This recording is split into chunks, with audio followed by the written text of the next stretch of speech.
আসসালামু আলাইকুম। বিপিএল শুরু হতে বাকি মাত্র 2 দিন এবং এবারের যে নতুন কমিটি এসেছে তারা খুবইভাবে চেষ্টা করছে যাতে বিপিএলের আগের যে আসরগুলোতে বিতর্ক ছিল সেই বিতর্কগুলো এবার যাতে কোনোভাবেই সামনে না আসে।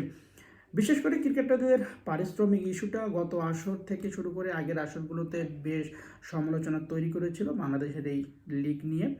এবারের কমিটি সেই দিকটাতে একটা বিশেষ নজর দিয়েছে এবং ফ্রাঞ্চাইজি দলগুলোকে কিন্তু স্পষ্টভাবে জানিয়েছে যে আপনাকে অন্তত 3টা ধাপেই ক্রিকেটারদের পারিশ্রমিক পরিশোধ করতে হবে।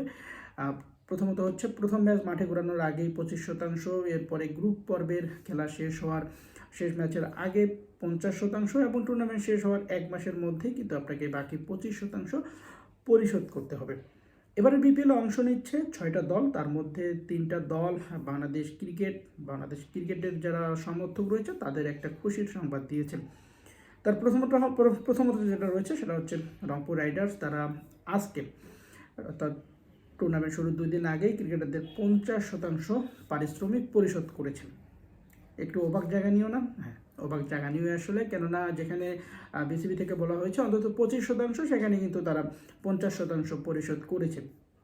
আরেকটা মজার বিষয় ঘটেছে, সেটা হচ্ছে বিপিএলের গত আসরে যে রাজশাহী ফ্রাঞ্চাইজিটি ছিল তারা কিন্তু শেষ পর্যন্ত আসলে ক্রিকেটারদের যে পারিশ্রমিক রয়েছে সেটা ঠিকভাবে পরিশোধ করতে পারেনি।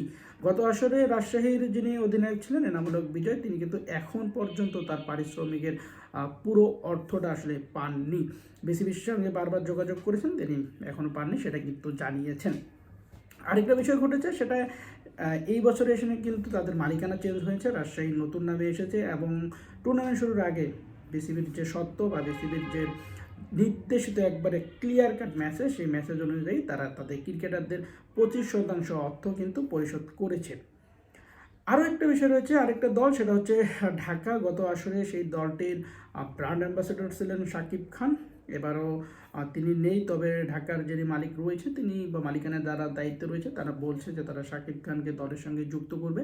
সেই দলটা গতবার খুব একটা ভালো করেনি, তবে কথা দিয়েছিল পরের আসরে তারা একেবারে প্রফেশনাল হয়ে আরও বেশি ভক্তদের, যারা ঢাকার সমর্থক রয়েছে তাদের খুশি করার জন্য দল করবে। নিলাম থেকে খুব একটা খারাপ দল তৈরি করেনি, মোটামুটি সর্বোচ্চ পর্যায়ে না হলেও এভারেজের থেকেও একটু বেশি হলেও তারা ভালো দল তৈরি করার চেষ্টা করেছে এবং কোচিং প্যানেলও অনেকটা পরিবর্তন এসেছে। সেই দলটাও কিন্তু তাদের ক্রিকেটারদের 25% অর্থ পরিশোধ করেছে।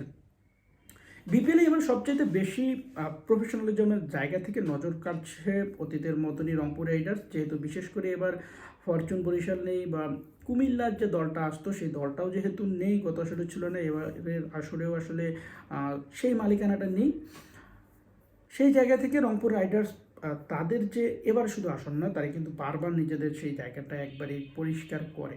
খুশদিল শাহ রংপুরের সমর্থকদের জন্য ঘরের সন্তানের মতো হয়ে গেছে। বেশ কয়েকটা আসর ধরে রংপুর রাইডার্সের হয়ে খেলছেন তিনি। আজকে ঢাকায় একটা স্টেটমেন্ট দিয়েছেন যে রংপুর রাইডার্সের হয়ে খেলে তিনি তো কখনোই আসলে তার যে পারিশ্রমিক সেটা তো বাকি থাকেনি, বরঞ্চ আসলে তিনি বোনাস পেয়েছেন বলেও আসলে সংবাদ মাধ্যমে বলেছেন। অর্থাৎ বিপিএলের এই পর্যন্ত এই হচ্ছে হালচাল। বাকি 3টা দল কখন নাগাদ কবে নাগাদ সেই ক্রিকেটারদের ম্যাচ শুরুর আগে 25% পারিশ্রমিক পরিশোধ করবে সেটা জানার অপেক্ষায়। যুক্ত হতে পারেন আমার এই চ্যানেলে।